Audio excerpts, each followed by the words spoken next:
pour commencer, je vous le disais, qu'il serait peut-être intéressant de dresser un état des lieux de la situation.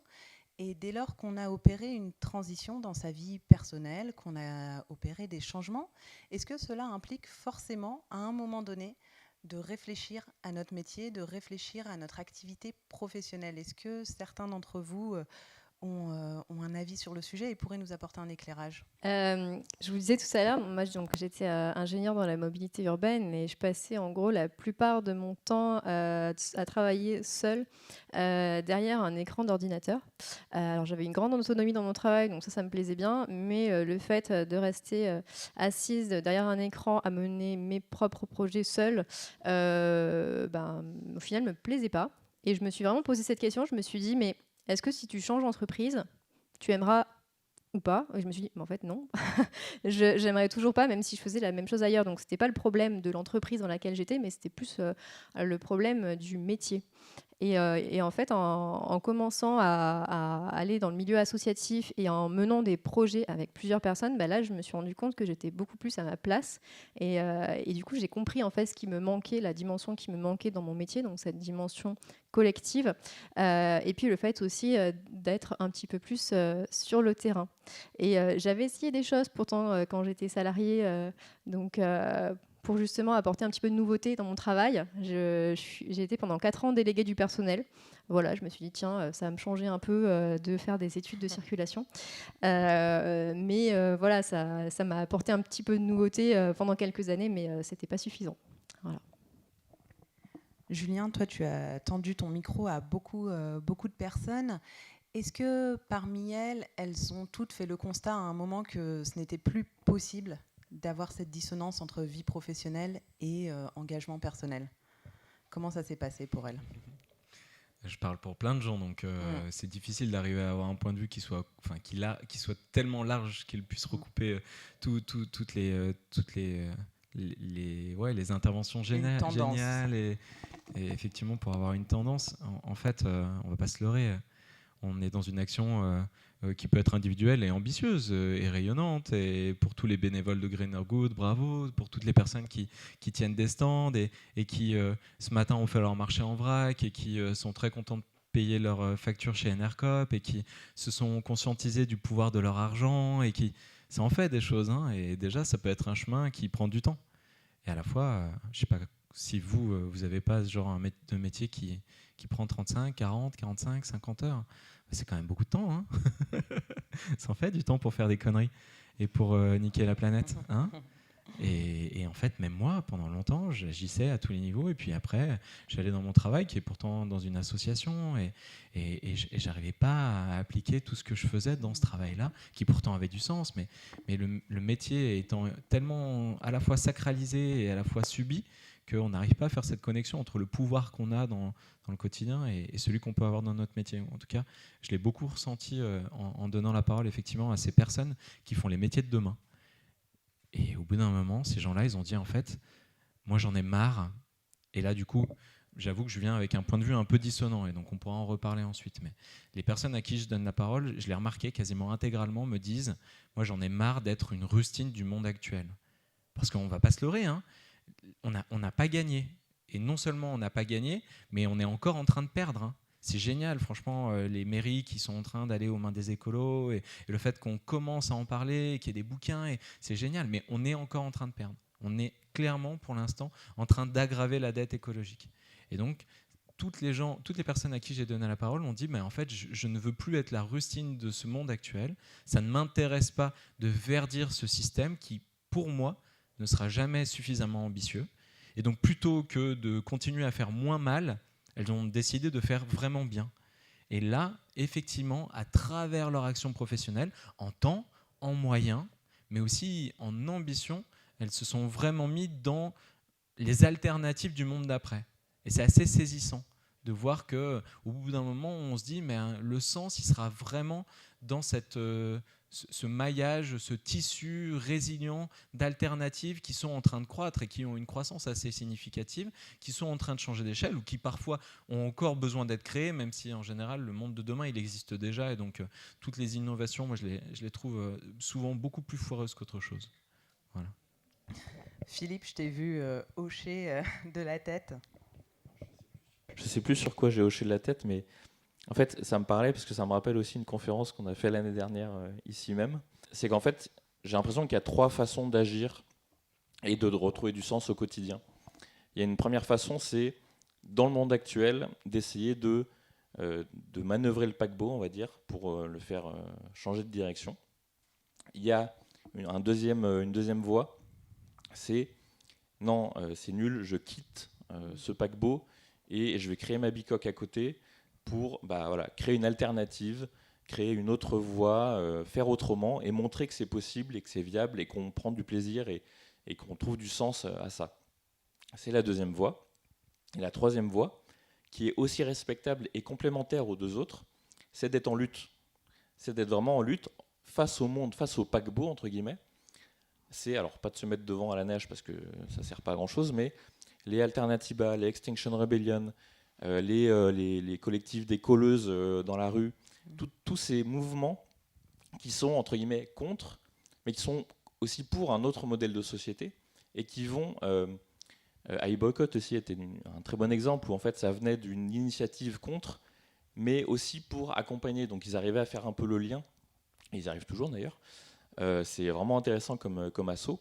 Et en fait, ces 3 façons d'agir, il faut trouver un peu son moteur en fait. On est tous différents. Il y en a, ils vont prendre leur pied dans le contre, dans la lutte. Il y en a, ils vont prendre leur pied dans faire changer le paquebot de centimètre par centimètre. Il y en a, ils vont prendre leur pied en créant les alternatives. Et puis des fois, on passe de l'un à l'autre, parce qu'on voit que créer l'alternative, c'est quand même galère. Et en fait, être en lutte, des fois, ça fait du bien aussi, de se défouler. Donc voilà, il y a plein de choses qui sont vraiment complémentaires, et ça me faisait penser à ça, ce que disait Julien. Tout à fait. Et puis, c'est un chemin qui est en perpétuelle évolution, comme l'a dit Clémentine tout à l'heure. Depuis le début, on parle de se réaligner dans sa vie professionnelle, mais sans avoir vraiment défini ce que cela voulait dire. Fanny, je pense que tu es la mieux placée pour définir cette notion d'évolution professionnelle, puisque à l'Institut Transition, vous avez mené une étude très complète sur le sujet. Donc, est-ce que tu peux nous apporter un éclairage ? Oui. Un éclairage, parce que c'est une large question. En fait, pour expliquer un peu ce que je vais vous présenter, juste vous redire un mot de contexte. Quand on a voulu lancer le programme Nouvelle Voie, donc qui était le premier programme de formation de l'Institut Transition, on s'est dit que pour penser les choses le plus finement possible, ça pourrait être intéressant de mener un projet de recherche-action en réalisant des entretiens avec des personnes qui avaient déjà mené des évolutions professionnelles. L'idée étant de comprendre quelles étaient leurs motivations, les leviers, mais aussi ce qui avait pu les bloquer à un moment donné pour proposer un accompagnement le plus pertinent possible. Et ce qui nous a vraiment énormément marqué à ce moment-là, c'est que ce qui ressortait dans les parcours des personnes, c'était souvent ce que nous, on a appelé des parcours de non-choix. C'est-à-dire que beaucoup de personnes nous disaient que pendant très longtemps, elles avaient suivi le cours de leur vie sans poser de décision vraiment conscientisée. C'est-à-dire qu'elles avaient fait des études dans la continuité de leurs résultats du lycée, avec une certaine pression des parents où il fallait faire une école d'ingénieur, une école de commerce, assurer son avenir, qu'après ces études, elles avaient eu l'enjeu de trouver un premier bon poste pour faire ses preuves, être connues, et qu'en fait, à un moment donné, elles se retournaient, elles regardaient derrière elles et elles se disaient « mais je ne sais pas du tout comment je suis arrivée là où j'en suis aujourd'hui ». Et ce qui était pour nous intéressant, c'est qu'il y a des petits grains qui, à un moment donné, se mettent dans ce parcours de non-choix et amènent les personnes à avoir des prises de conscience ou en tout cas des débuts de réflexion. Ces petits grains sont d'ordre assez différent en fait. Il y a certaines personnes qui vont avoir des prises de conscience écologiques et qui, comme vous le disiez très bien, sont des prises de conscience qui vont créer un sentiment de dissonance en fait entre ce qu'on peut porter en termes de valeurs, en termes d'idéal de société et ce qu'on fait au quotidien dans son travail.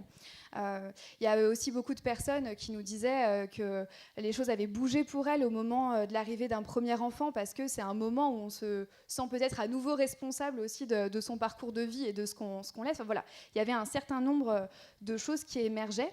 et un certain nombre de quêtes qui mettaient en mouvement les personnes. Pour vous citer 2 quêtes qui me semblent particulièrement intéressantes pour nous, la première quête, c'est ce qu'on appelle, nous, la quête de sens. C'est-à-dire qu'il y avait énormément de personnes qui prenaient conscience progressivement en fait, de l'écart qui existait entre ce qu'elles vivaient au quotidien et la société et ce qu'elles pouvaient porter en termes d'idéal. Et à un moment donné, l'évolution professionnelle, c'est une manière en fait, de réduire cet écart et de faire en sorte qu'on va se rapprocher finalement de notre idéal en y mettant tout notre temps et notre énergie.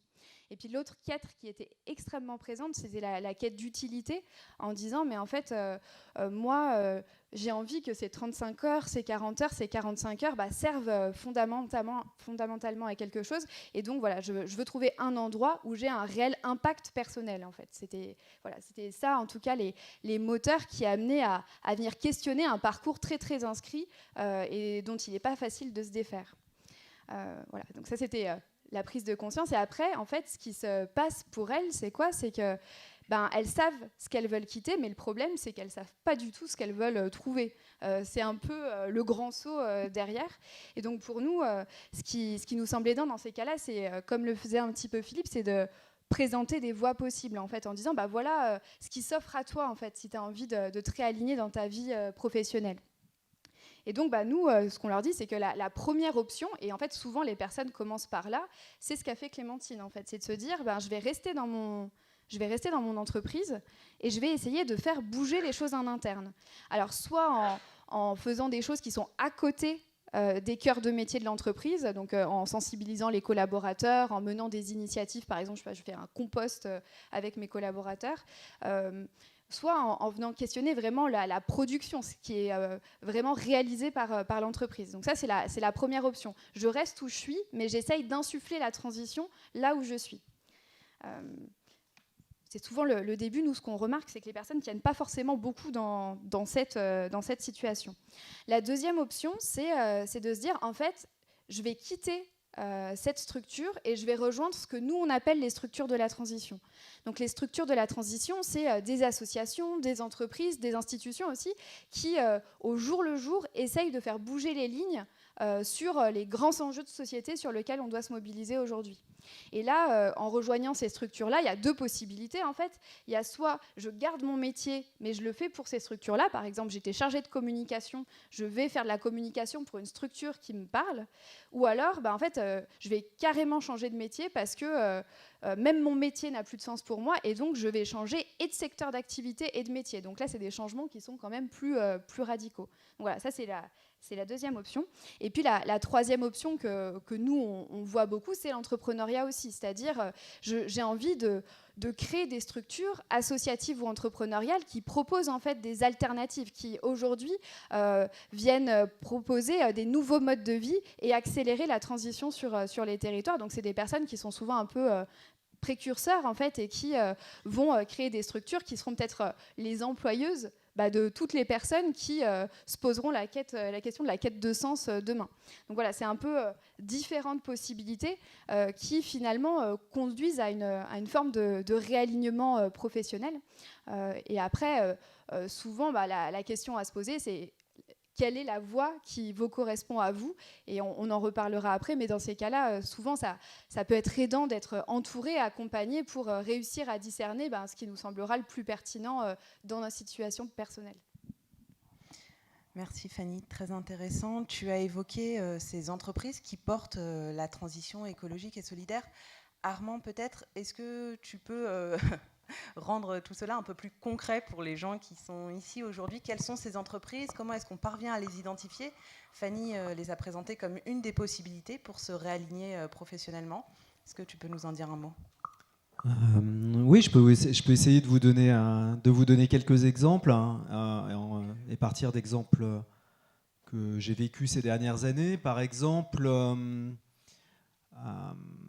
une jeune femme avec laquelle je travaille aujourd'hui sur la création d'une entreprise qui s'appelle Abracadabrique, qui vise à donner une deuxième vie aux jouets, qui a eu une idée assez géniale parce qu'elle en est arrivée, quand elle s'est mise à étudier le sujet, ce à quoi elle est arrivée, c'est à dire, en fait, le problème pour donner une seconde vie aux jouets, c'est juste un problème de packaging. C'est un un jouet, ça se vend, le marché du jouet, je crois que c'est 70% sur les 2 mois avant Noël, 70% du marché. Et à Noël, quand on offre un jouet, il faut qu'il soit dans un emballage qui soit valorisant, sinon on n'ose pas l'offrir. Moi, je me souviens d'une belle-sœur qui dit ah mais non, mais t'as encore offert un truc complètement pourri que t'as acheté à la recyclerie à mon gamin à Noël. Bon, voilà, problème résolu. Et cette personne qui fait ça, avant, elle était responsable HSE dans une grosse multinationale. Un autre exemple concret qui me vient, dans le groupe dans lequel je travaille, notre DRH a abandonné, je pense, 30%, 25% de sa rémunération pour venir travailler avec nous sur le développement RH de notre groupe coopératif. Là où hier, elle travaillait dans une très grande société de services qui ne la satisfaisait pas par ailleurs, mais qui satisfaisait pas ses valeurs, mais était vraiment très intéressante financièrement.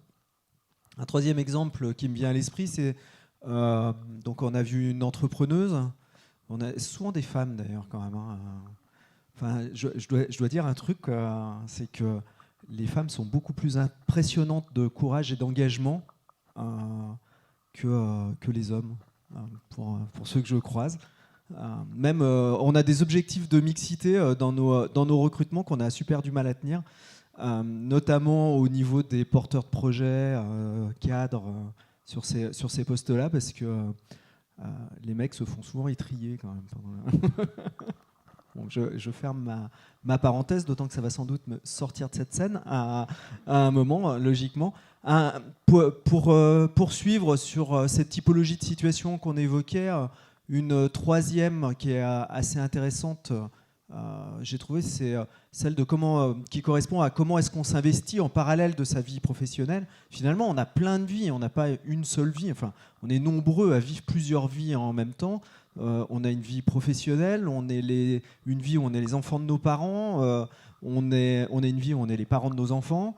On en a une aussi où on s'engage dans la vie de la cité potentiellement, et comment, notamment sur celle-là, on crée des leviers qui sont plus forts.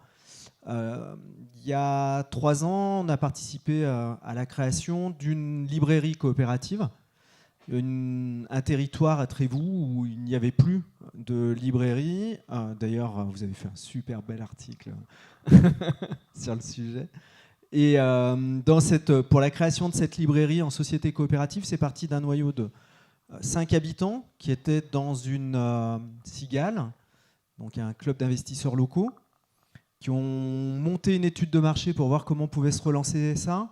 Ça a été présenté à l'occasion d'une projection de film dans le cinéma associatif du territoire, où sont venus 100 personnes. Les 100 personnes, tout le monde pensait qu'ils venaient pour s'informer. En fait, il y en a 80 qui, à la fin du film, ont demandé comment est-ce qu'ils pouvaient participer au projet. Et cette librairie a ouverte, elle fonctionne super bien, grâce à un chantier participatif, à la participation au capital de 60 personnes, qui pour un tiers d'entre elles sont aussi dans un investissement bénévole dans la librairie. Et toute cette dynamique, elle se construit en parallèle de leur vie professionnelle. Donc voilà quelques exemples, mais il y en a plein d'autres. Ce que je ne vous ai pas dit aussi tout à l'heure dans ma présentation, c'est que j'ai eu la chance et la charge d'être choisi comme président de la Chambre régionale de l'économie sociale et solidaire d'Auvergne-Rhône-Alpes. Et il y a aussi de très très grandes entreprises qui construisent des modes d'investissement forts dans la société, comme par exemple les mutuelles qui sont construites à partir de conseils d'administration dans lesquels se trouvent des sociétaires élus. Donc il y a, y compris dans des logiques de grands groupes, des espaces pour avoir des implications qui sont très très fortes, avec des vrais leviers d'action. On va d'ailleurs en parler avec Soline. Merci pour la transition. Puisque, Fanny, tu le disais, il y a différentes façons d'agir et on n'est pas toujours prêt à quitter son emploi, on n'est pas toujours prêt à entamer cette transition un peu plus radicale. Soline, toi, tu es là justement pour accompagner avec le réseau FEV celles et ceux qui ont envie de rester au sein de leur entreprise, mais qui ont envie quand même d'essayer d'agir, qui ont envie d'essayer de changer les choses par l'intérieur. Oui, et on appelle ça l'intrapreneuriat. Donc depuis 2016, le réseau FEV accompagne des intrapreneurs qui sont aussi des facilitateurs du changement, de la transition écologique à l'intérieur des entreprises. Comme l'a dit Fanny, un tiers des personnes qui se retournent vers la transition écologique sont encore dans des grosses entreprises dites polluantes et dites traditionnelles. Mon cas personnel n'était pas tellement en dissonance, puisque moi je suis ingénieur motoriste et je travaillais dans la dépollution des camions. Et ce qui m'a fait quitter mon métier, c'est parce que je me suis investie complètement dans l'association Réseau FEV. Voilà, donc c'est un peu le cas de Clémentine, mais il y a des personnes qui aiment leur métier, comme moi. J'aime toujours mon métier, ce que je faisais, et qui veulent le garder, et pour autant qui veulent se sentir utiles dans la société et qui veulent retrouver, on va dire, qui veulent sortir de conflits de valeurs. Nous, on accompagne ces personnes-là qui vont rester ou pas dans leur entreprise. Ça ne nous appartient pas. Notre rôle, c'est de faciliter leur changement, qu'ils se rapproprient leur pouvoir d'agir, puisque le problème des personnes, des salariés, comme je l'étais, c'est qu'on rentre dans l'entreprise en quittant nos habits de citoyens et d'individus. On endosse notre petit costume, alors d'ingénieur, technicien, kiné, peu importe, parce que nous on accompagne tout salarié, qu'il soit cadre ou pas. Et puis après, quand on ressort de l'entreprise, on retrouve la famille, donc notre casquette d'individu, ou alors nos engagements citoyens quand on en a. Le but d'accompagner les salariés, c'est que nous on les prend là où ils sont pour qu'ils relient leurs 3 casquettes, c'est-à-dire d'individus, de citoyens et de salariés. Et que dans l'entreprise, ils puissent relier ces valeurs-là et qu'ils puissent agir dans l'entreprise comme ils agissent dans la cité et dans la famille. On appelle ça aussi des transféreurs. C'est une étude qui a été faite par un cabinet transfert qui est sorti il y a 1 an et qui a été soutenue par l'ADEME. Donc ces transféreurs-là vont transférer leurs valeurs dans l'entreprise, mais après ils ne savent pas où les mettre, ils ne savent pas quoi en faire. Donc nous, on les accompagne justement à se réapproprier leur pouvoir d'agir et de penser. On appelle ça l'empowerment. C'est un des piliers du réseau FEV. C'est pour ça que la philosophie fait partie du cœur du réseau FEV. C'est se réapproprier sa citoyenneté, en fait. Le pouvoir d'agir qu'on a dans la cité, c'est bête de l'oublier quand on est dans l'entreprise. Dans l'entreprise, on a un contrat de travail, mais on a oublié que l'entreprise, c'est d'abord aussi un contrat social puisqu'elle est dans la cité. Et la cité, elle est, on va dire, prioritaire par rapport à l'entreprise, en tout cas de notre point de vue et de mon point de vue en particulier. Donc ces salariés qui sont en quête de sens, d'utilité, et qui cherchent aussi à mettre leurs valeurs en phase dans leur métier, on va d'abord les accompagner à se réapproprier ce pouvoir d'agir. Ensuite, on va les accompagner à faire du collectif. Ça, c'est le concept qu'on a développé dès le départ en 2016. Ça crée des FEV. Les FEV, c'est des collectifs de salariés engagés à leur travail.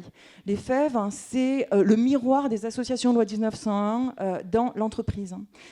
Les FEV, ça va peut-être être quelque chose aussi d'innovant parce qu'on a un universitaire qui a travaillé aussi sur le statut juridique des FEV, puisque vous savez que dans l'entreprise, il y a les métiers, il y a les syndicats, les représentants du personnel, mais il n'y a pas de miroir des associations de 1901 dans ce cadre de travail. Et pour autant, il y a des salariés qui s'engagent et qui veulent aussi agir dans un cadre spécifique, qui peut être aussi un cadre ESS. Nous, on veut leur offrir ce cadre-là, pour être libres d'agir et de penser par eux-mêmes. Donc faire du collectif, créer des FEV au travail pour déjà massifier, essaimer, accélérer cette transition écologique à leur travail par d'abord eux-mêmes, puisque ça commence par soi, ça je crois qu'on se rejoint dans toutes les catégories, ça commence par l'individu, ça continue par le collectif, c'est-à-dire la casquette citoyenne, et puis ça finit par le métier. On a très peu de salariés qu'on accompagne qui se posent la question de la transformation de leur métier. La première chose qu'ils demandent, c'est d'abord de se réaligner en tant qu'individu. Nous, on les accompagne d'abord en tant qu'individu, pas après en tant que citoyen pour se réinvestir en tant que collectif, et puis après pour se poser des questions dans leur métier. Le troisième pilier, puisque je parlais de l'empowerment, le pouvoir d'agir, je parlais du collectif, faire des FEV pour massifier, avoir du pouvoir de revendication, mais du pouvoir de transformation. Le troisième pilier, c'est la connaissance des cadres d'engagement dans l'entreprise. Ce qui est bête, c'est qu'en tant qu'ingénieur, moi, comme je pense Clémentine, on était formé à notre métier, mais l'entreprise, en fait, on ne sait pas du tout ce que c'est en tant qu'organisation. Je veux dire, c'est comme un citoyen, nul n'est censé ignorer la loi, donc on doit connaître ses droits et aussi ses devoirs. Là, c'est pareil pour l'entreprise. On connaît souvent ses devoirs, mais on ne connaît jamais ses droits. Et or, il y a des structures qui existent, ça s'appelle les CSE, les comités sociaux d'entreprise, les délégués du personnel, etc. Mais il y a aussi des personnes qui sont là pour aider dans l'entreprise. Nous, on porte à la connaissance des salariés les cadres d'engagement qui leur permettent d'agir en toute légalité, mais aussi de manière concrète et pragmatique dans l'entreprise. Donc on forme et on accompagne ces salariés à transformer progressivement leur entreprise, d'abord par eux, après à plusieurs, et après en transformant leur métier. Julien, tu voulais réagir ? Très rapidement, je rebondis, pardon, excusez-moi, très rapidement en disant qu'en plus, toutes les personnes qui passent dans cette transformation-là, il est temps de dire qu'en fait, on n'est pas des relous, on n'est pas des poils à gratter, on n'est pas des... En fait, la charge de la preuve, elle a changé de camp aujourd'hui, et toutes ces personnes sont des ressources, sont des pépites, sont des étincelles. Les entreprises, si elles ne se sont pas encore rendues compte à quel point il était important de s'aligner sur ces valeurs, à un moment ou à un autre, elles s'en rendront compte, et idéalement grâce à vous. Pourquoi ? Parce que accueillir ces gens qui transforment l'entreprise de l'intérieur, ça va leur permettre d'avoir une autre image qui va leur permettre de recruter. Il y a tout un tas d'entreprises encore engoncées dans leur système de valeurs, on va dire archaïque, qui se rendent compte qu'elles ont de plus en plus de mal à recruter des cerveaux parce que ces cerveaux, ces jeunes, ils ont besoin d'engagement. Donc, par rapport à ça, c'est un levier extraordinaire.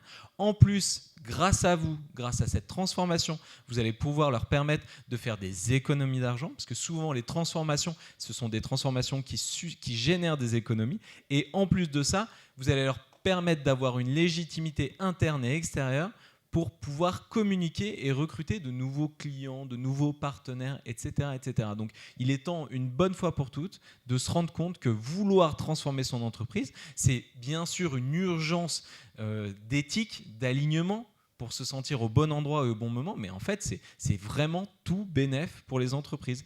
Regardez ce qui s'est fait avec le manifeste pour un réveil écologique. Vous savez, c'est 30 000 étudiants qui ont dit « Moi, franchement, je sors de mon école et j'irai pas bosser dans votre boîte si vous vous engagez pas sur les valeurs que moi je défends. » En fait, toutes les grandes entreprises, beaucoup de grandes entreprises, se sont mis à flipper en se disant « Mais en fait, on va pas recruter après ?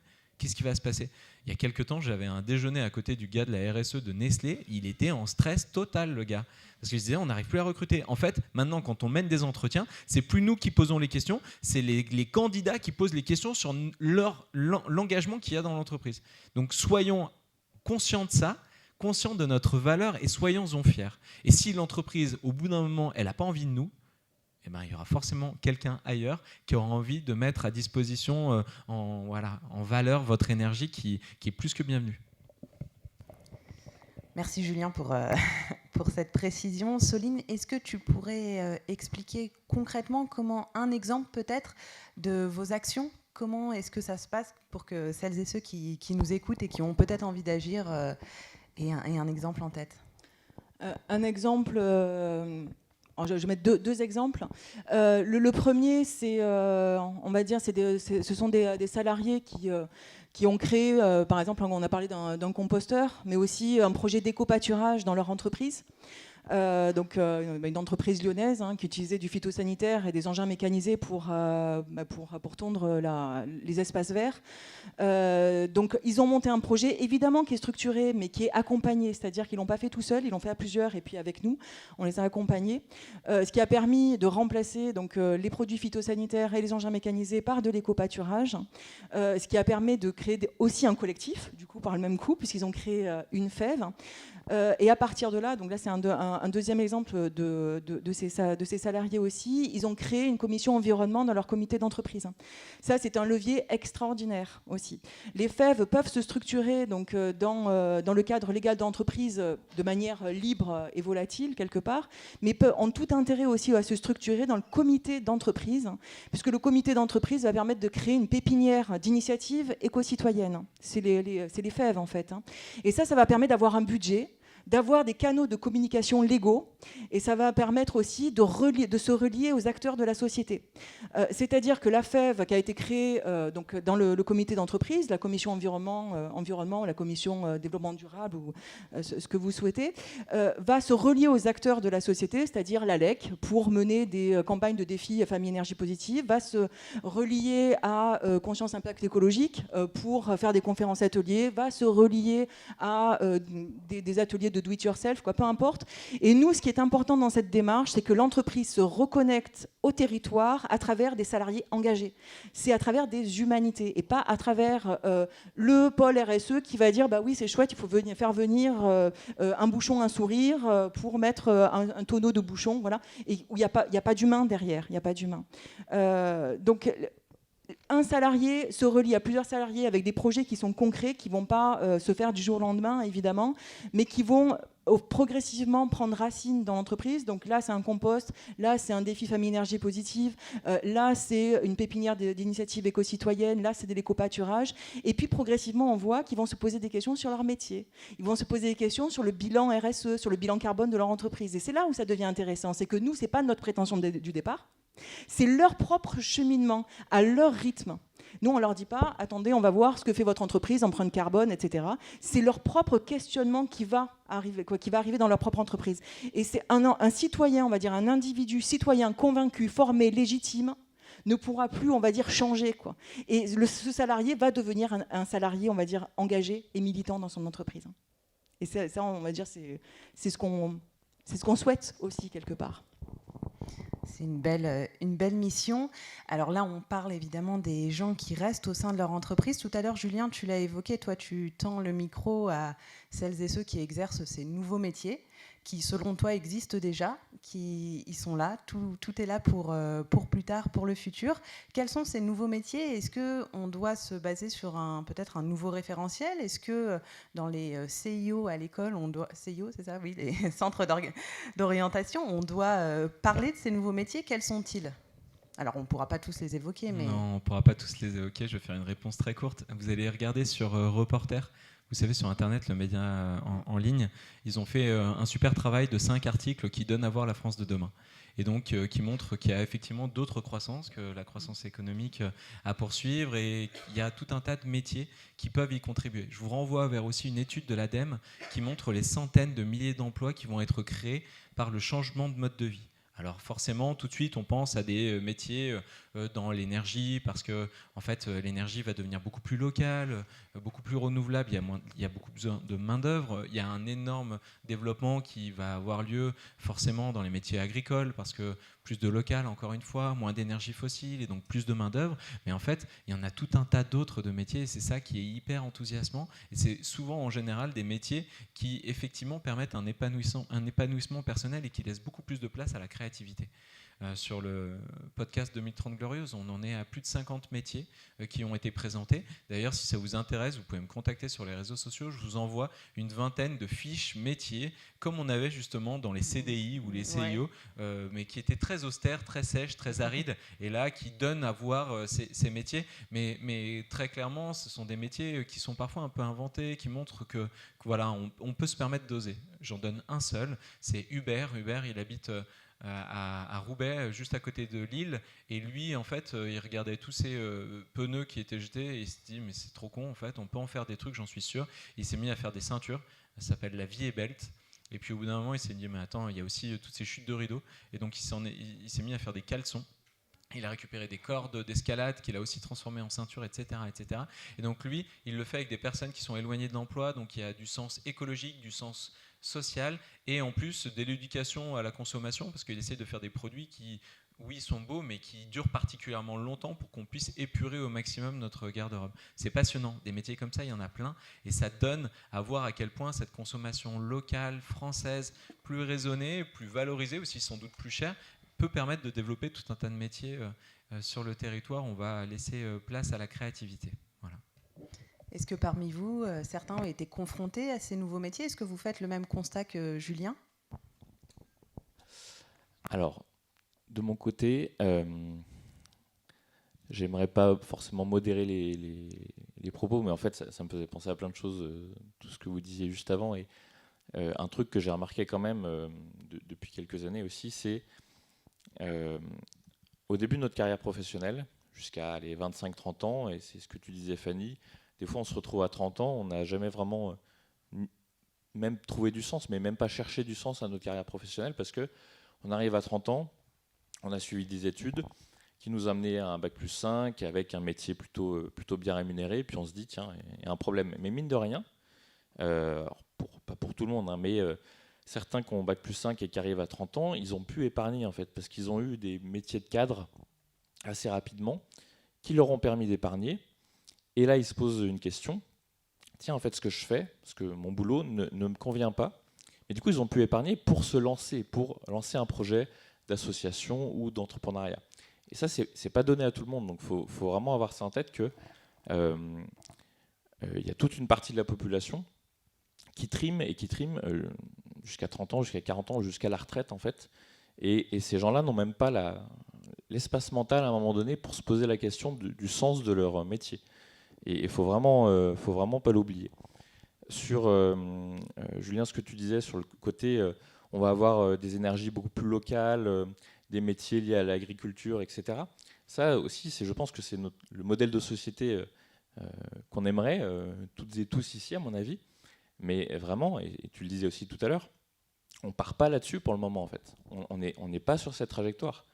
Pour le moment, en termes d'énergie, on est sur une trajectoire où on relance du nucléaire très bientôt pour fournir assez d'énergie pour garder le confort de vie qu'on a actuellement. Et pareil pour l'agriculture. On va préférer avoir des machines qui tournent à l'électricité nucléaire plutôt que de créer des emplois d'ouvriers maraîchers et d'ouvriers agricoles. Donc il faudrait avoir des hommes et des femmes politiques engagés sur ces sujets, non? Ce serait pas mal. Qu'est-ce qu'on attend? Exactement. Ils sont où? Merci pour la transition. Et du coup, alors effectivement, il y a un manque. Il y a sur tout un tas de sujets, et je pense aussi au bâtiment, où il y a des vrais manques de main-d'œuvre sur le bâtiment, et le bâtiment avec des matériaux biosourcés, avec de la performance énergétique vraiment au top. On est en lacune de compétences là-dessus. Et globalement, ce à quoi ça me faisait penser, toutes ces réflexions, c'est que moi, je voudrais vous parler d'une société coopérative, une SCOP. C'est une SCOP où on est tous, entre guillemets, actionnaires, on est tous cotisants. Et on est obligés, vous tous là, dans la salle. On est tous cotisants par nos impôts, par nos taxes, par tout un tas de choses où on est perçu par cette société coopérative. Mais on a en retour la sécurité sociale, on a des routes sur lesquelles rouler, on a des belles MJC dans lesquelles faire des événements. Et en fait, on est tous des sociétaires de cette SCOP. Ce sont les collectivités locales, que ce soit la commune ou l'État, hein, ou même l'Europe dans l'absolu. Et en fait, c'est là où c'est vraiment important, effectivement, non seulement d'avoir des hommes et des femmes politiques qui soient engagés vers ce modèle de société-là, mais c'est aussi important de participer. Alors malheureusement, ça ne se passe que lors des élections, à peu près une fois par an, voire un peu moins, avec des modes de scrutin qui datent d'il y a 60 ou 70 ans, donc qui ne sont plus vraiment adaptés à comment on a été formé et comment on aspire à exercer le pouvoir collectivement. Mais mine de rien, pour changer les règles du jeu, il faut déjà arriver à gagner avec celles qui sont en place. Et en fait, les collectivités, ce sont des entreprises. On gère des budgets, on gère des gens, il y a des DRH, il y a exactement les mêmes problématiques. Et c'est vraiment important que les citoyens, et notamment les citoyens écolos, rentrent aussi dans les collectivités, dans ces gros paquebots. Et Jérémy en parlait tout à l'heure sur le côté inertie, par exemple du Grand Lyon. Mais on a besoin de talents et de compétences aussi dans ces collectivités-là. Et on n'en a pas tant que ça, en fait, quand on lance des appels, des offres d'emploi autour des emplois agricoles ou quoi. Parfois, c'est compliqué. Alors, ça motive de plus en plus et on a des bonnes personnes très compétentes qui arrivent. Et aussi, là, on a de la chance parce qu'on a une métropole et une ville écolo. Mais les gens qui sont dans des territoires où c'est pas tout à fait la même chose au niveau politique, mais qui sont eux écolos, qui ont envie de l'énergie renouvelable ou de l'agriculture nourricière, et ben c'est compliqué aussi pour eux. Donc il y a vraiment un élan citoyen, que ce soit par le vote, que ce soit par l'engagement politique, ou que ce soit par mettre ses compétences au service des collectivités, qui est vraiment important. Et en fait, c'est les mêmes métiers que dans le privé, entre guillemets. Alors peut-être que dans le privé, des fois, ça paye mieux, mais c'est vraiment les mêmes métiers et c'est un peu les mêmes situations pour le coup. Merci Philippe. Fanny, tu voulais également réagir ? Oui, je voulais réagir sur quels étaient les métiers qui émergeaient en fait aujourd'hui en vous partageant les observations que nous on fait dans la pépinière d'initiative qu'on accompagne, qu'on anime à Anciela. Donc c'est une pépinière où on accompagne des personnes qui ont des idées d'associations ou d'entreprises à créer. Et en fait, moi, ce qui me marque beaucoup, c'est que les nouveaux métiers sont en fait des anciens métiers. C'est-à-dire que là, il y a vraiment une réémergence d'un certain nombre de métiers, les épiciers, les réparateurs, les bricoleurs, qui réapparaissent alors qu'elles avaient été ils avaient été marginalisés, dénigrés en se disant que c'était des métiers sans intérêt. Et là, aujourd'hui, en fait, ils reprennent leur lettre de noblesse en étant enrichis de nouvelles dimensions. Pour prendre l'exemple de l'épicerie, aujourd'hui, un épicier, souvent, n'est pas que épicier. C'est-à-dire qu'il ne vend pas que des fruits et des légumes. Il a un rôle... par exemple, d'accompagnement des consommateurs dans l'évolution des modes de vie. Il peut être aussi un espace de création de liens sociaux avec de la collecte de déchets organiques. Ça peut être un endroit aussi où on trouve des informations sur comment s'engager. Enfin, voilà. Il y a vraiment un enrichissement de ces métiers avec vraiment la composante accompagnement de tous et toutes à la transition. Et ça, je trouve que c'est vraiment intéressant, et c'est ce que je voulais vous dire, c'est que, en fait, peut-être qu'il y a vraiment une opportunité aujourd'hui à regarder un certain nombre de métiers qui ont du sens, mais en se disant, mais comment on peut aussi les enrichir pour que ça vienne répondre à d'autres sujets de société. Et comme tu le disais, Julien, il y a plein de beaux exemples, en fait, dans toute la France, mais aussi à Lyon, d'initiatives qui le font très bien et qui créent des nouveaux référentiels. Armand, sur les nouveaux métiers qui sont en fait d'anciens métiers, tu voulais apporter non, je disais bravo pour les anciens métiers, parce que je suis d'accord, mais c'était pas ça que je voulais dire, mais effectivement, c'est assez intéressant de voir les mutations des métiers. Pas simplement aller chercher un truc qui serait de l'ordre de la rupture, mais regarder comment les métiers, on les fait bouger. Et le métier de l'épicier, c'est vrai qu'il est super intéressant de ce point de vue-là. Non, je voulais mettre en lumière de nouvelles dynamiques autour des coopérations économiques. Et le fait que là, il y a des types de métiers qui apparaissent et qui sont de plus en plus nombreux. On a un gros phénomène aujourd'hui autour des tiers-lieux, avec des métiers qui apparaissent dans les tiers-lieux qui sont des métiers particuliers. On a les métiers qui sont liés aux pôles territoriaux de coopération économique, aux clusters, et un certain nombre de structures de ce type-là. Dans le monde entrepreneurial, pour reprendre les sociétés coopératives, il y a les coopératives d'activité et d'emploi. Et il y a quelque chose là, pour ceux qui s'intéressent à ces sujets-là et qui cherchent à inventer aussi des positions, il est probable que dans la coopération se cachent des opportunités de création de valeur extrêmement importantes. Là, il y a des choses à faire. Et d'ailleurs, à chaque fois qu'on commence à réfléchir à la diminution de l'empreinte carbone des activités, une des réponses qui arrive très vite pour casser cette relation entre PIB et consommation d'énergie, c'est de se poser la question de la coopération entre les acteurs et de nouveaux modes relationnels. Enfin, voilà. Là, dans ce secteur-là, il y a de nouveaux métiers qui apparaissent. Soline. Je voulais juste peut-être rebondir aussi en parlant de nouveaux métiers dans le cas d'entreprise, parce que la transformation, elle est aussi interne. Les révolutions, elles ne sont pas brutales, malheureusement, ou peut-être heureusement, j'en sais rien. Nous, en parlant de nouveaux métiers, justement, on forme les salariés à un nouveau métier, avec un nouveau référentiel, justement. C'est les volontaires environnement. Les volontaires environnement, c'est des facilitateurs de la transition écologique. Nous, on a une vision de l'entreprise qui est résolument politique, avec son rôle politique dans la société. Et notre objectif aussi, en tout cas, ça fait partie de la mission du réseau FEV, c'est évidemment accélérer la transition écologique, mais aussi démocratiser la transition écologique au sein des entreprises. C'est-à-dire, en clair, que la transition écologique n'appartienne pas aux responsables RSE ou aux responsables DD ou aux responsables HSE, mais qu'elle appartienne à chaque citoyen salarié qui constitue l'entreprise. Et pour cela, il faut doter les salariés de nouvelles compétences. Et ces nouvelles compétences, c'est le cadre d'un nouveau métier, c'est-à-dire volontaire environnement pour nous. C'est les facilitateurs du changement qui ont les compétences, les acquis, les connaissances pour transformer cette entreprise. Avec évidemment un rôle de démocratisation, puisque nous, c'est une RSE bottom-up. Donc bottom-up, c'est le contraire de top-down. Une RSE bottom-up et citoyenne, résolument citoyenne, puisque la transition écologique sera citoyenne. En tout cas, je l'espère.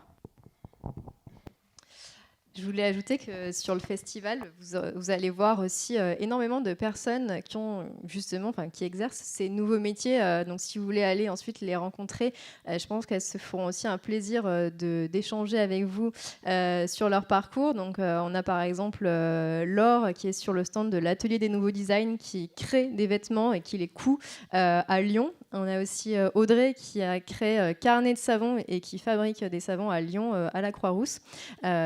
Donc, pour dire que voilà, il y a des métiers en fait qui sont très locaux. En fait, on peut trouver des produits vraiment juste à côté de chez nous. Voilà, on n'est pas obligé d'avoir des vêtements qui viennent de l'autre bout du monde. On a aussi, Fanny, tu parlais d'épicerie aussi. Donc, on a Aneta qui a créé l'épicerie à la source, qui est présente aussi dans l'allée à côté. On a aussi des restaurateurs, aussi un métier qui se réinvente avec des approvisionnements plus locaux, par exemple. Donc voilà, n'hésitez pas à aller voir ces personnes aussi pour voir des témoignages en direct. Pour poser vos questions aussi, Philippe, est-ce que la politique, alors tu l'as dit, mais on n'a pas vraiment développé, est-ce que la politique, c'est aussi un moyen de se réaligner avec ses valeurs? Ça a été le cas pour toi? Je pense que oui, en tout cas j'espère qu'il n'y a pas que des gens qui font ça pour des mauvaises raisons. Et comment on fait? En fait, alors comment on fait? Ça appartient à chacun, ça, comment on fait.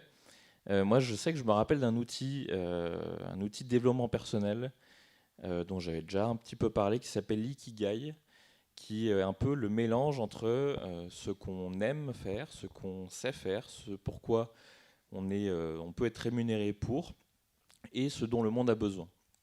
Et en fait, le croisement de ces 4 questions amène à ce qu'on appelle l'ikigai, la raison d'être en japonais.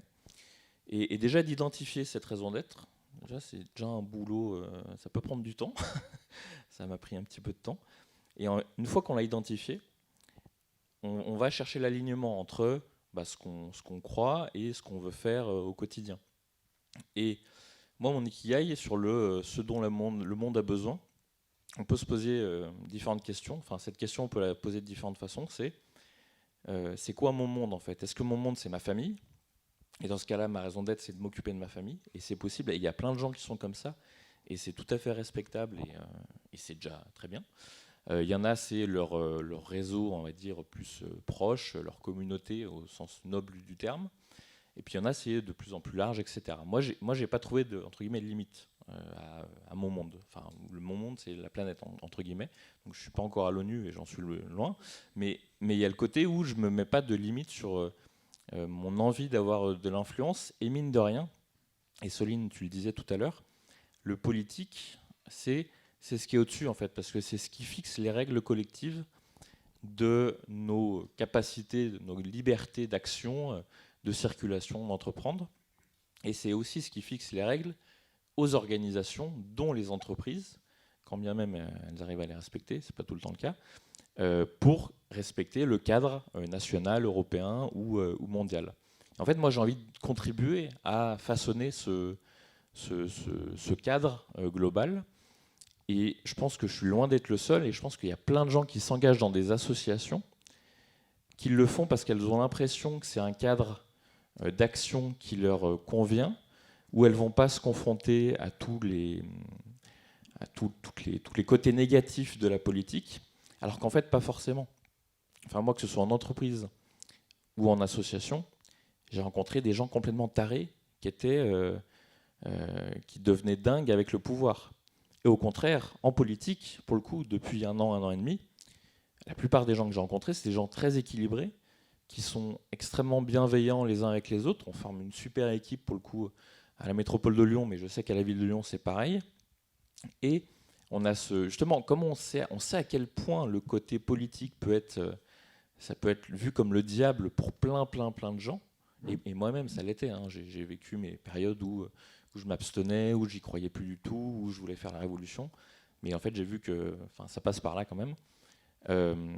En fait, on a tellement une dette au niveau des partis politiques, et je pense que toutes composantes confondues, sur la crédibilité et sur redonner envie aux gens de s'engager et à minima de voter, qu'il y a une grande prise de conscience aujourd'hui on doit être vraiment inclusif, accueillant, bienveillant. Et en termes d'influence et d'impact sur le monde, on est quand même en haut de l'échelle, en tout cas peut-être pas tout en haut, mais à une échelle assez haute en fait. Et c'est ça que je trouve passionnant, et surtout face aux défis qui est face à nous, par rapport aux défis climatiques, aux défis de la biodiversité, aux défis des ressources et aux défis des inégalités.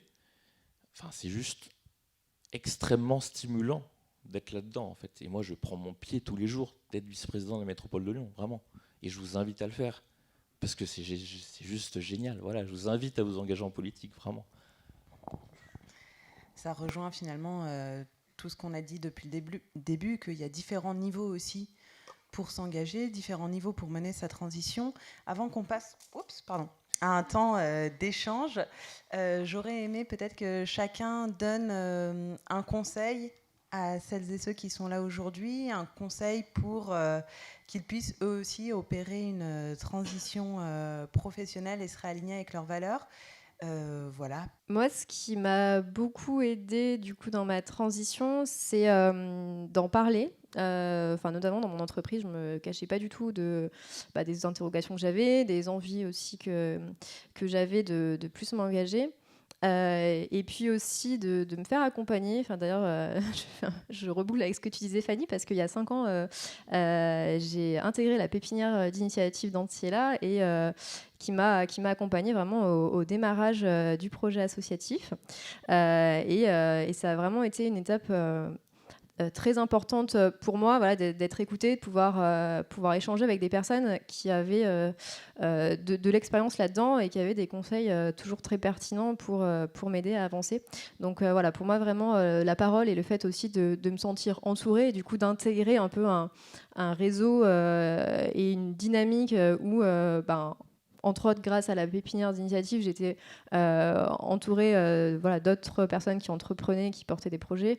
Ça m'a confortée dans mon envie de mener à bien le projet. J'appuie vraiment sur ce point-là. C'est vrai que chez les personnes qu'on accompagne, il y a souvent ce discours mes proches ne me comprennent pas, ils ne me soutiennent pas, je suis seule au monde. Donc, elles se sentent très seules et je l'entends très bien. Et à chaque fois, moi, vraiment, mon propos, c'est de dire, en fait, créez-vous un réseau aidant. C'est pas forcément vos proches, en fait, ce réseau aidant.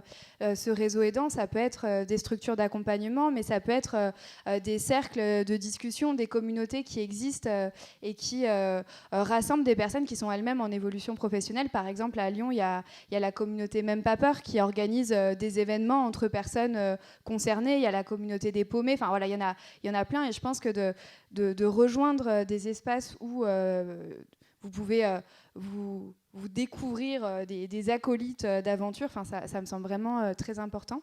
Après, moi, le point sur lequel je voulais vraiment insister, c'est sur l'action, en fait.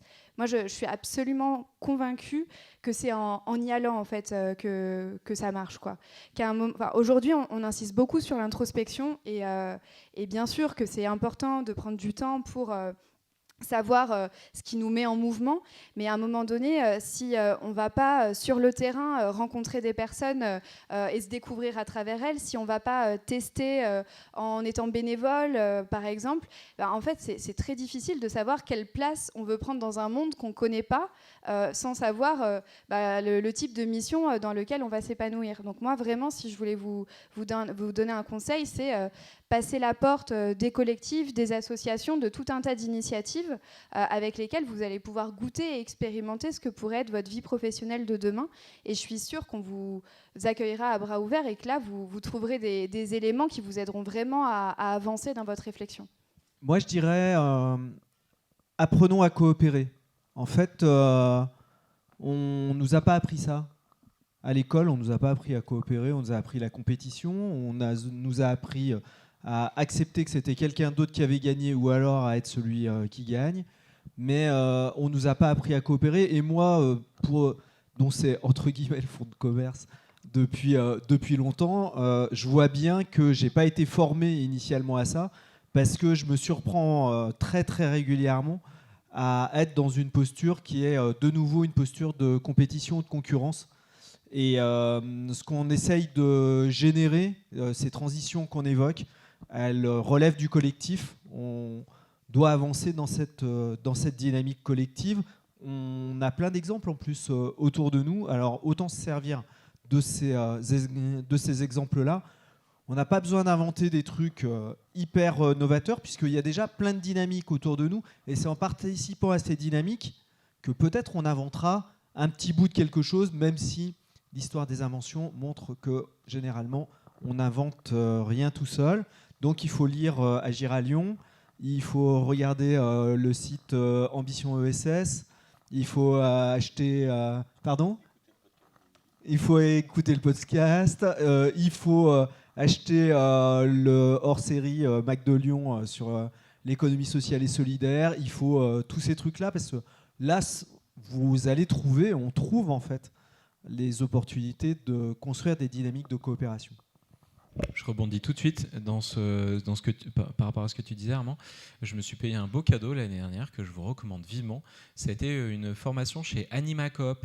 AnimaCoop, justement, ils forment à la coopération. Je ne sais pas si vous connaissez des gens qui sont chez AnimaCoop. Sinon, tout à l'heure, vous baladez, vous criez le nom de Romain, et il sera là, dans la pièce déjà, et il vous racontera tout sur AnimaCoop. Ils ont des collectifs de formation partout en France, et pendant 3 mois, vous vous formez à la coopération. Effectivement, un élément central de vos futurs métiers, je vous le souhaite. Et 2 choses pour répondre à tes conseils, à tes demandes, Jeanne. C'est d'être en fait un peu schizophrène, malgré tout, avec un moment très concentré dans le présent, et c'est de créer du vide dans ce présent, d'oser créer du vide pour pouvoir le remplir différemment, ce vide, pour pouvoir vous déplacer. Et donc, si vous avez la chance d'être au 4/5e, à mi-temps, pourquoi pas de cesser un temps l'activité qui vous prend énormément de temps et énormément d'énergie pour pouvoir partir à la rencontre, comme nous le suggère Fanny, de toutes ces personnes qui vous allez faire avec elles, etc., etc., etc. Mais c'est hyper important d'oser créer ce vide. Moi, je n'ai jamais rencontré personne qui avait réussi à changer de métier avec le métier qu'elle faisait actuellement et qui lui générait beaucoup de frustration.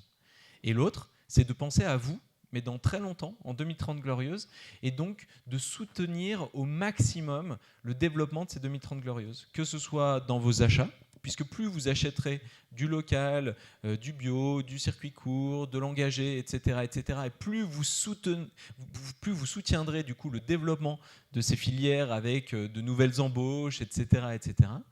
Et aussi, si jamais vous avez l'opportunité d'avoir un faible pécule ou un gros montant à épargner, de le mettre à disposition de ces initiatives qui ont désespérément besoin de fonds pour accélérer, pour changer d'échelle. Que ce soit en soutenant les entreprises sur lita.co, qui du coup demandent de l'argent parce qu'elles sont en train d'innover, elles sont en train de créer des trucs et elles ont besoin de soutien, ou que ce soit avec du coup votre compte épargne à la Nef, au Crédit Coop, pour pouvoir en fait arrêter de transmettre nos économies qui vont malheureusement être utilisées pour soutenir ce monde d'hier en fait, et les énergies fossiles et tout ce qui va avec. Donc soyons stratégiques dans ce que nous faisons, pensons à nous dans le présent, mais pensons aussi à nous futurs travailleurs dans le futur, et justement à maximiser toutes ces opportunités qui nous attendent en gérant notre monnaie. Voilà. Merci Julien. Et je prends le relais pour les conseils, pour tous ceux qui sont encore salariés d'entreprises X ou Y. C'est de se relier humainement, créer des fèves, créer des collectifs avec des personnes qui partagent vos valeurs, ou en tout cas pour se retrouver humainement et pour après agir du plus simple au plus compliqué, mais commencer à agir ensemble. Et vous verrez que l'émulation prend et que vous n'arrêterez pas là. Donc commencez à agir ensemble. En fait, j'ai vraiment j'ai plein de choses, plein d'idées. Je pensais à, par exemple, déjà éteindre sa télé et lâcher un peu les réseaux sociaux. Ça aide à se libérer du temps pour se mettre en action. C'est là où ça faisait le lien avec ce que disait Fanny aussi. Moi, c'est un truc un peu particulier que je vous conseille. Ça peut paraître bizarre. Je peux vous conseiller, c'est ce que j'ai fait à un moment donné, de penser au jour, donc pensez dans le futur, au jour où vous serez à la veille de votre mort. Et de vous poser la question, est-ce que vous aurez envie de regretter quelque chose de votre vie en fait ? Moi, quand je serai à l'aube de ma mort, j'ai envie de rien regretter. et d'être à fond aligné avec ce que je crois. Et du coup, c'est ce qui me fait aussi lever le matin, c'est qu'en fait, je donne tout ce que je peux pendant que je suis là, et ceux d'après, ils prendront le relais, mais au moins pendant que je suis là, pas de regrets, on se donne à fond, et au moins, je pourrais me regarder dans la glace le jour où je partirai. Voilà. Parler, agir, apprendre à coopérer, se former, se relier humainement et se libérer du temps et ne pas avoir de regrets. Beaucoup d'injonctions, je suis désolée. Vous n'êtes pas obligé de tout mettre en place dès ce soir. Dans le cas de la transition écologique, se pose quand même fortement la question de vers quoi est-ce qu'on essaye de tendre et quel but commun est-ce qu'on peut avoir. Mais Fanny ou Armand, je pense que vous pouvez répondre à cette question. En fait, je trouve que ça vaut vraiment la peine de se poser la question de si une formation est ou non nécessaire et après, quelle est la bonne formation.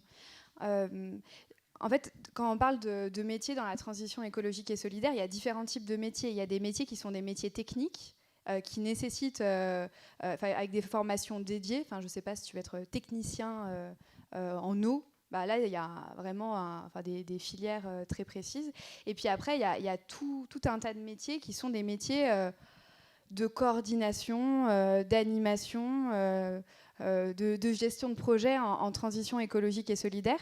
Et quand on a lancé en fait, les formations au sein de l'Institut, on a passé pas mal de temps à échanger avec les structures employeuses pour avoir un peu leur perception de qu'est-ce qui était nécessaire pour les salariés en fait, qu'elles allaient employer.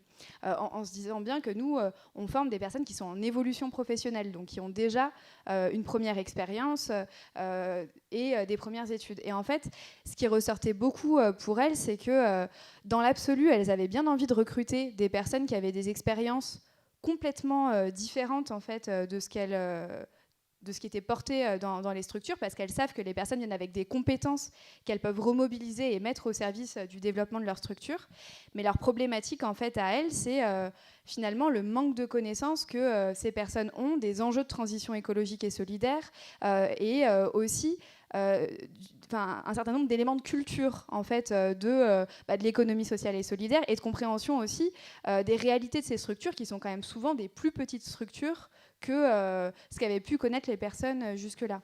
Et nous, en tout cas, c'est un peu avec ça qu'on a créé notre programme de formation Nouvelle Voie, où on balaye ça, en fait. Et on a toute une première dimension où on va former aux enjeux de la transition écologique ou solidaire, de manière à ce que les personnes elles aient vraiment une vision, une compréhension fine des enjeux et aussi des leviers d'action à mettre en œuvre.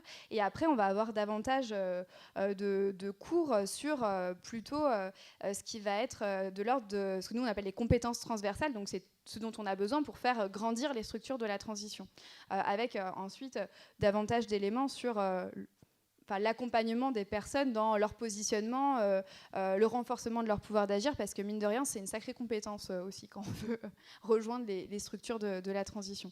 Donc voilà, nous en tout cas, les besoins de formation qu'on a identifiés, c'était ceux-là, et c'est comme ça qu'on a construit la formation.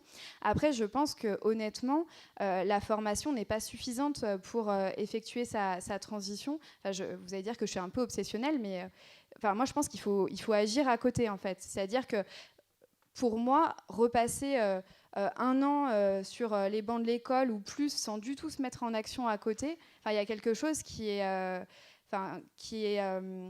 c'est une source d'apprentissage en moins, et en plus, ça fait que c'est des cours qu'on ne va pas vivre de la même manière. Et donc, c'est pour ça qu'en fait, au sein du parcours Nouvelle Voie, en plus des formations, il y a des missions en fait, auprès de structures de la transition pour que tout de suite, on se mette en action et qu'on puisse comprendre en fait, quels sont vraiment les enjeux des structures et qu'on puisse aussi prendre conscience à quel point, en fait, contrairement à ce qu'on peut penser au début, on n'est pas en train de faire table rase en fait. Il y a une possibilité de remobiliser tout un tas de choses qu'on a développées par ailleurs dans ces structures et que c'est de ça dont elles ont besoin du moment qu'on arrive à les remodeler de manière à ce que ça s'adapte à ces contextes-là, quoi.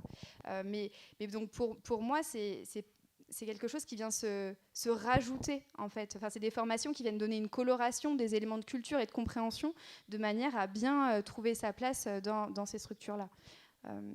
Mais après, il y a d'autres formations.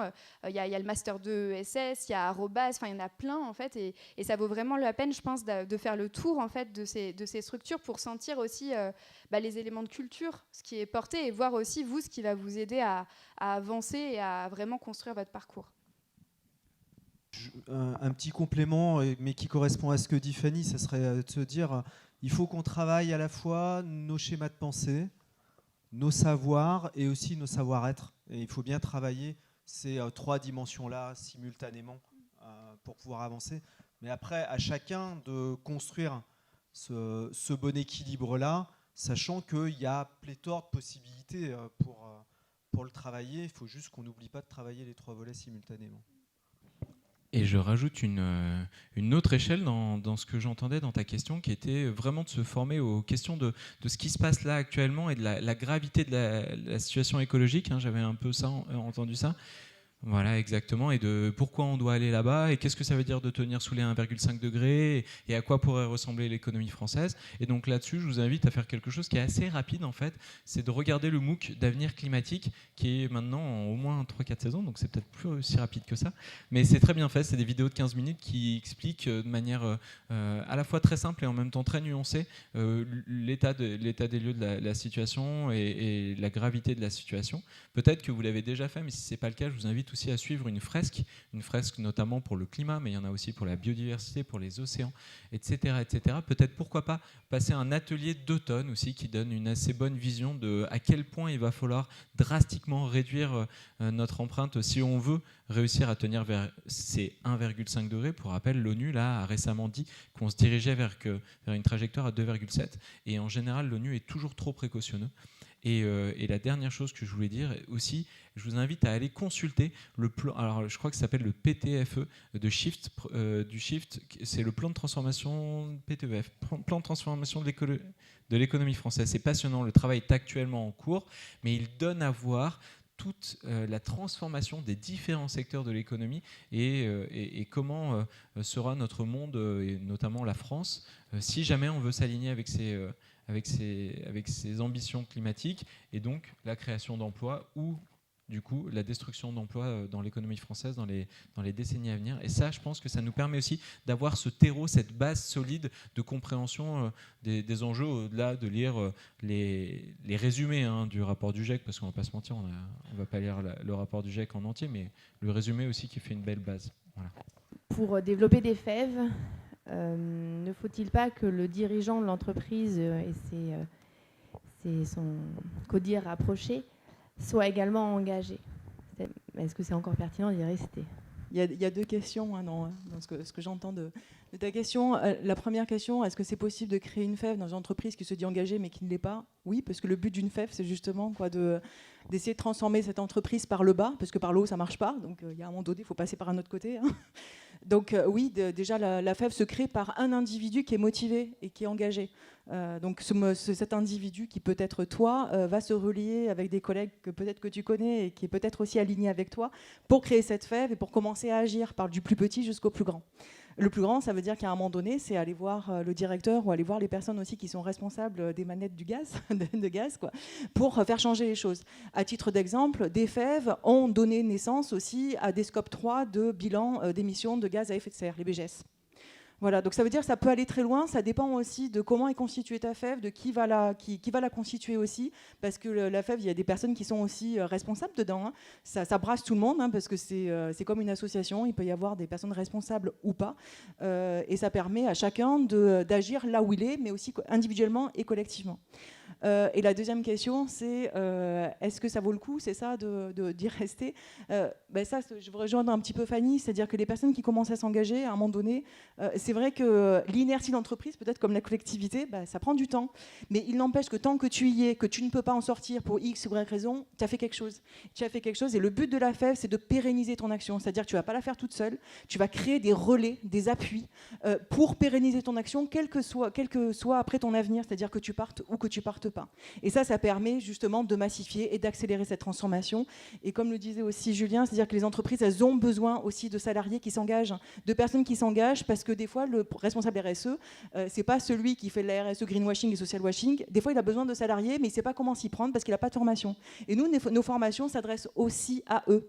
C'est-à-dire que les responsables, comme ils sont formés dans leur métier, ne savent pas aussi œuvrer dans la citoyenneté, ne savent pas la coopération, ne savent pas la participation. Et ça, il y a aussi besoin de formation là-dedans pour recréer de la citoyenneté dans l'entreprise et pour que tout le monde aussi trouve sa place.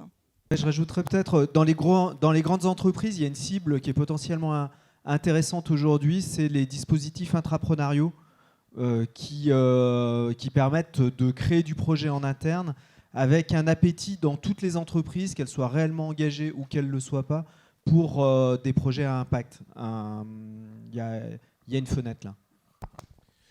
Et en petit complément aussi, je prends ma casquette ALEC cette fois. Avec l'ALEC, et ça peut être tout à fait complémentaire avec la création d'une FEV, on a un dispositif qui s'appelle Bureau à énergie positive, où en fait l'ALEC va accompagner des salariés à changer les habitudes dans l'éclairage des lumières, le chauffage, tout un tas de choses du quotidien dans les bureaux, dans les bureaux tertiaires en fait. Et ça permet d'avoir une petite accroche et peut-être après d'aller chercher d'autres dispositifs pour changer les habitudes dans les entreprises aussi. Que vous soyez salarié ou demandeur d'emploi, vous pouvez faire un stage dans n'importe quelle entreprise. C'est gratuit, c'était ouvert qu'aux demandeurs d'emploi. Ça l'est également pour les salariés. Voilà. Donc n'hésitez pas à utiliser cet outil pour préparer votre conversion, votre réorientation si vous le souhaitez. Voilà, c'était juste pour vous donner un outil supplémentaire si vous êtes dans cette démarche-là. Un conseil, des formations professionnelles obligent, testez. Voilà. Allez voir les entreprises, allez contacter les associations et le réseau, parce que n'idéalisez jamais la reconversion et l'orientation professionnelle. Voilà, c'était juste pour vous apporter un conseil supplémentaire. Est-ce que finalement on parle aussi d'adaptation au changement climatique ? Ça ne va pas complètement répondre à la question, quoique le plan climat, énergie, air, énergie territoriale de la métropole de Lyon, il s'appuie sur deux volets, le volet adaptation et le volet atténuation, avec des dispositifs, des actions différentes selon les deux objectifs. Mais en fait, ce que j'observe, c'est que souvent, là où on va avoir un soutien à une entreprise sur le volet atténuation, par exemple développer des circuits courts pour réduire les gaz à effet de serre dans l'agriculture, en fait, ça va aussi contribuer à l'adaptation en cas de rupture de chaîne d'approvisionnement énergétique ou alimentaire. Donc les deux souvent se répondent, et en fait, dans les stands qu'on a vus là dans le château, moi j'observe tout un tas d'initiatives qui sont sur les deux volets, même si elles ne se rendent pas forcément compte, ou si elles n'ont pas forcément fait ça pour être sur les deux volets, l'adaptation et l'atténuation. Mais en fait, l'économie locale, relocalisée, de la petite échelle, etc., ça va souvent sur les deux. Mais je laisserai les collègues apporter des éléments peut-être plus concrets dans leur expérience. Alors non, les entreprises ne sont pas conscientes. Globalement, les entreprises ne sont pas conscientes. Enfin, moi, je vois les dirigeants avec lesquels je bosse, dans leur modèle stratégique, c'est périphérique comme sujet, même si on est dans une phase de grande accélération sur le sujet. C'est-à-dire que là, on est peut-être à un moment de césure, mais on le saura que dans 2 ou 3 ans, enfin de bascule justement, on ne le sait pas immédiatement. J'ai le sentiment qu'il y a une bascule. Moi, une grande partie de ma vie, elle est avec des dirigeants d'entreprises, et notamment d'entreprises conventionnelles, et en gros, c'est pas dans les modèles stratégiques. Est-ce qu'on peut faire des choses utiles en politique sans être élu ? Bah oui, c'est ce que je disais tout à l'heure, d'être recruté par une collectivité pour mettre en œuvre, par exemple à la métropole de Lyon, la régie publique de l'eau. Pardon, sans être élu, mais sans être non plus employé par la collectivité. Voilà.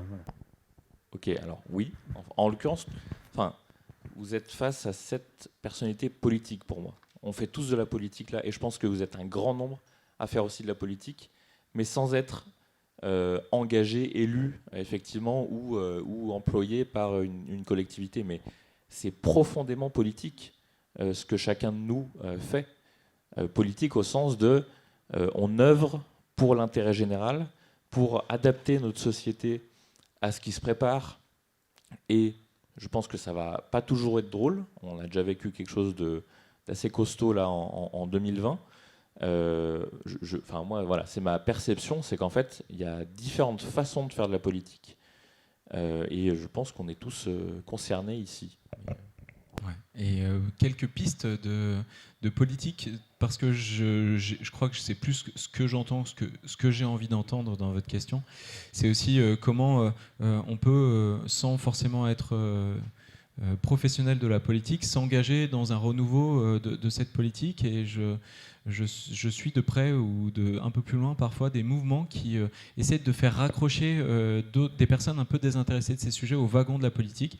Je sais que par exemple ici à Lyon il y a la communauté Tous élus, mais qui est en fait partout en France, qui fait en sorte que les jeunes puissent se former à ces questions et pourquoi pas devenir candidat de prochaines élections à toute échelle. Et en ce moment je suis assez impliqué moi dans un autre mouvement politique qui s'appelle la Primaire populaire, et la Primaire populaire justement essaie de faire en sorte que les citoyens puissent passer outre le système classique de partis qui décident de qui ou pas sera candidat pour les élections, mais au-delà de ça, et ce qui à mon sens est le plus important, va faire du porte-à-porte, va organiser des événements pour raccrocher les gens qui ont dit de toute manière ça ne m'intéresse pas, ça ne sert à rien, et qui montrent qu'il y a d'autres pistes pour pouvoir faire vivre le débat démocratique. Non, je vais juste quand même, ça me tient à cœur, et puis on en a parlé il y a encore pas très longtemps à table. Je pense que je vous exhorte quand même à faire de la politique, quoi. Nous ne sommes pas, Philippe et moi, des professionnels de la politique. On a décidé à un moment donné de se dire il y en a marre que ce soit toujours les mêmes qu'on voit, qui font de la politique comme on l'aime pas. Et donc il y a aussi un engagement de notre côté qui n'est pas seulement de défendre des politiques publiques, c'est aussi de défendre une autre façon de faire de la politique, une autre façon de l'incarner, une autre façon de faire participer les gens. Et si vous venez pas dans ces sphères-là, en fait, d'autres vont venir, en fait. Et le système politique, il existe, en fait. Comme on disait tout à l'heure, faire avec ce qu'on a, quoi. Et ce qu'on a aujourd'hui, malheureusement, c'est un système politique organisé en partis, etc. Et vous voyez aujourd'hui des phénomènes qui sont ultra inquiétants, où le dernier sondage montre que Zemmour fait 15% et Marine Le Pen fait 16%. Et vous avez des mouvements potentiellement qui sont plus proches de nos idéaux, au sens large politique, qui, eux, n'arrivent pas à émerger dans ce nouveau contexte politique qui est trusté par des gens qui y vont avec potentiellement alors, au-delà des idées, des postures qui ne sont pas forcément compatibles avec celles qu'on essaye de développer à valeur d'humanisme, à valeur de partage de la sphère publique avec les acteurs de la société existants, etc. etc. Donc oui, je pense qu'on déserte malheureusement toutes les belles énergies qui sont dans cette salle. Elles s'investissent dans le tissu associatif. Moi, je l'ai fait pendant 10 ans d'accompagner des entrepreneurs sociaux, passé 10 ans à être entrepreneur social, et à un moment donné, de voir cette sphère politique qui, elle, a beaucoup de moyens. On a 3,6 milliards d'euros de programmation pluriannuelle d'investissement. Rendez-vous compte, sur la métropole de Lyon, on est l'un des plus gros acheteurs du territoire.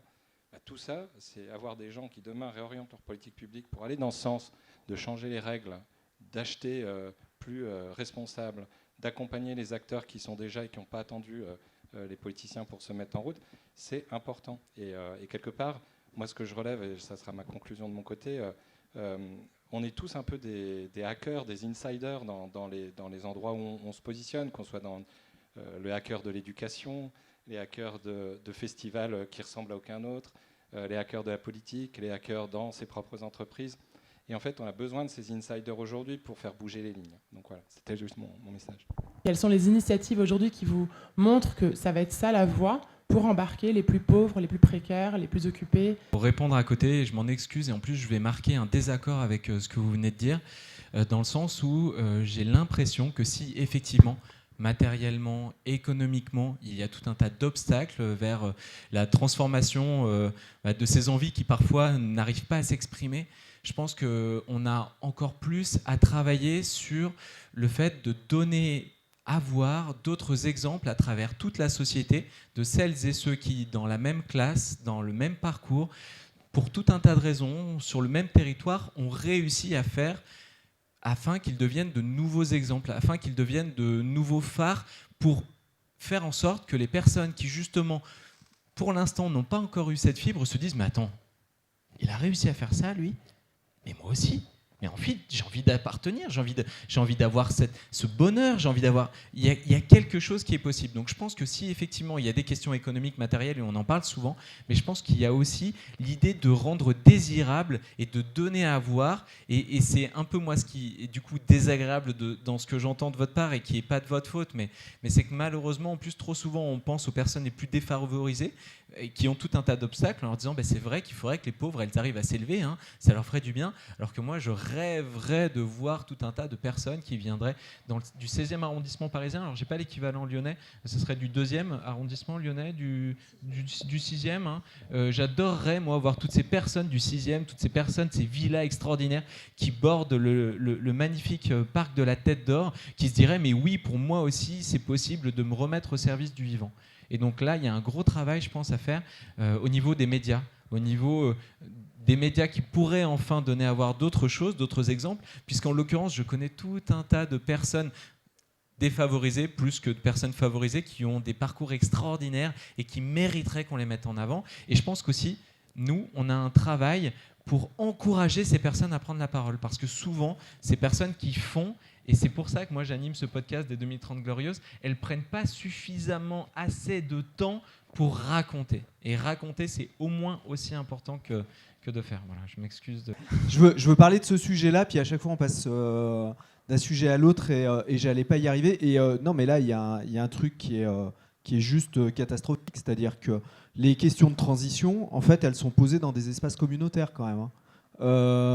Il y a un certain nombre de personnes, ça ne veut pas dire qu'ils ne s'intéressent pas au sujet, mais d'ailleurs quand on va à leur rencontre pour travailler sur ces sujets-là, ça se passe plutôt très bien, avec des prises de conscience qui vont plutôt plus vite que la moyenne,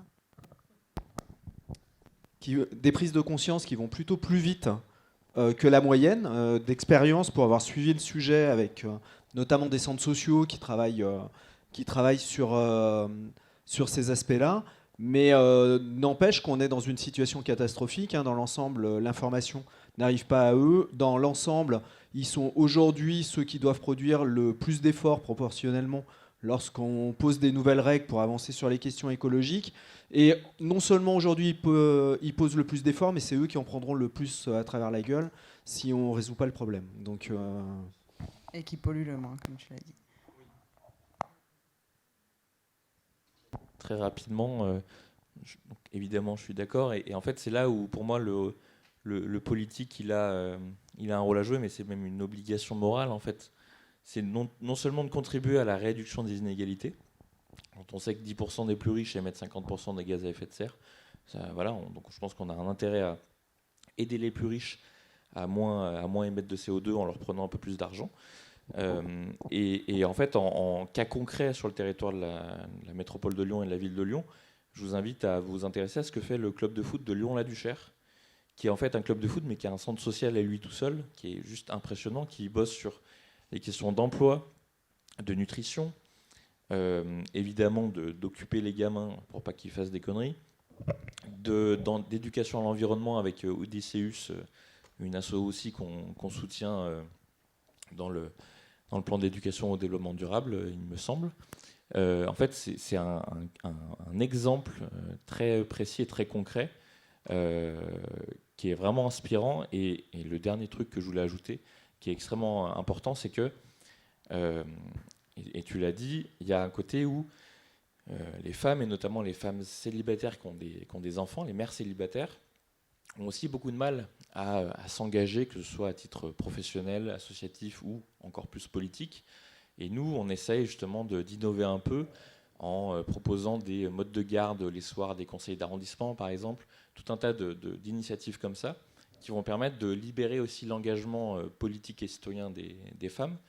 Et parce que c'est un appel que je vous lance, mesdames, venez en politique. On a besoin de beaucoup plus de femmes en politique. Vraiment, pour moi c'est vital en fait. On s'en sortira pas plus, on s'en sortira pas si on n'a pas une plus grande parité. Alors il y a la parité théorique ou 1 sur 2, etc. Mais en fait, ce qu'on voit dans les faits, c'est qu'on a encore 2/3 des postes, on va dire, des rôles importants ou stratégiques qui sont occupés par des hommes, et souvent des vieux hommes blancs. Donc voilà.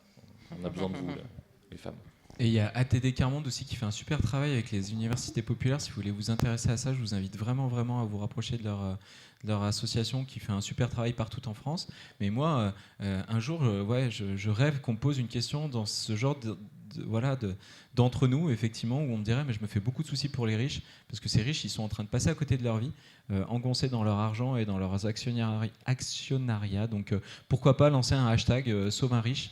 Hein, si vous connaissez des riches, n'hésitez pas à leur tendre une perche, parce que je pense que franchement, il y a aussi c'est un peu cynique ce que je dis, mais il y a aussi ce besoin d'empathie aussi auprès de ces gens qui malheureusement parfois sont un peu engoncés dans ces pièges, et de les ramener ici, ça leur ferait un bien fou, je pense. Hein.